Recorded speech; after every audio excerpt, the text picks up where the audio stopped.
Ever feel that heat rising like a kettle about to scream?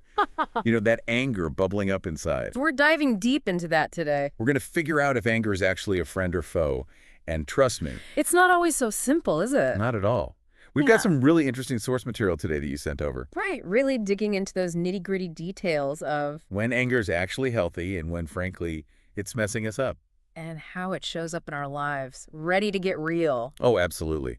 So first things first, you're telling me there are times when anger isn't a bad thing. It's true.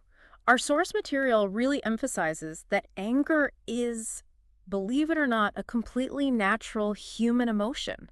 It's inbuilt. Okay, but when is it actually good? Think of it like, you're bought an alarm system, like a fire alarm. Okay, I'm listening. It's going off, right? It's loud, it's jarring, but it's trying to tell you something's wrong, get your attention. Right, like someone's crossing a line or something's just not right. Exactly. Anger's that burst of energy to protect yourself, set boundaries.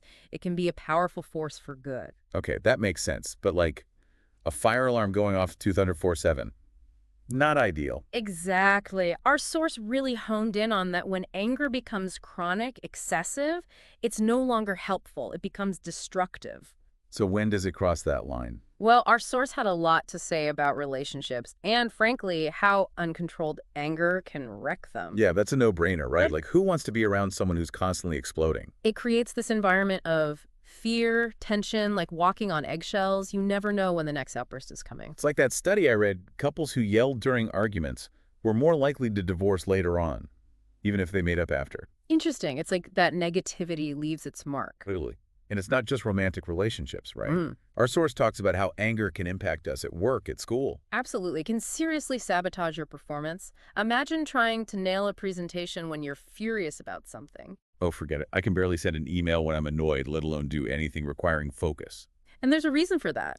The source dives into the science a bit, and basically, anger floods our brains with stress hormones. No wonder we can't think straight when we're seeing red. Exactly. Those hormones make it hard to think clearly, make rational decisions, and over time, all that stress wreaks havoc on your health. Which is another thing our source dives into, the health consequences of anger. Right, and it's not just in our heads, it impacts our bodies too. Increased risk of heart disease, sleep problems, you name it. It's like that saying, right? Holding on to anger is like drinking poison and expecting the other person to die. Love that. It's so true. And it's not just about holding on to anger for ages either. Sometimes it's the intensity that's the problem. So even if you have every right to be angry, if you're reacting by like screaming at someone or punching walls, that's an issue.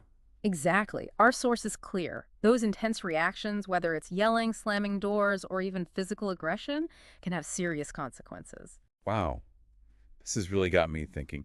You even included some reflection questions in the source material, which I love. Yeah, because understanding your own anger, your triggers, your reactions, that's so key. It's a journey, Right. right? But once you know yourself better, You can start making different choices. exactly. So to our listener, next time that anger starts to bubble up, ask yourself, is this a helpful signal?